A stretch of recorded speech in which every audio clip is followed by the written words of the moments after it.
নতুন করে গঠিত হয়েছে আন্তর্জাতিক অপরাধ ট্রাইব্যুনালের প্রসিকিউশন টিম।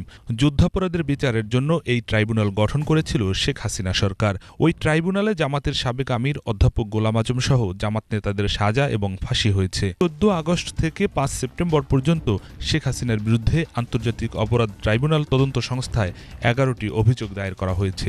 পরিস্থিতি এখন নিজের অনুকূলে।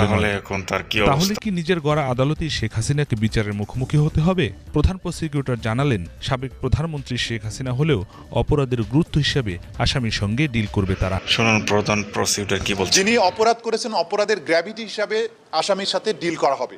সুতরাং প্রধানমন্ত্রী হোক, আইজিপি হোক, যত বড় ক্ষমতাধর মন্ত্রী হোক, তারা যখন অপরাধের কাঠগড়ায় দাঁড়াবেন, আসামি হিসাবে দাঁড়াবেন। প্রত্যেক এই চ্যানেলে নতুন হয়ে থাকেন অবশ্যই চ্যানেলটি সাবস্ক্রাইব করে পাশে থাকা বেল আইকনটি বাজিয়ে রাখবেন। সেই সাথে ভিডিওতে লাইক না দিলে অবশ্যই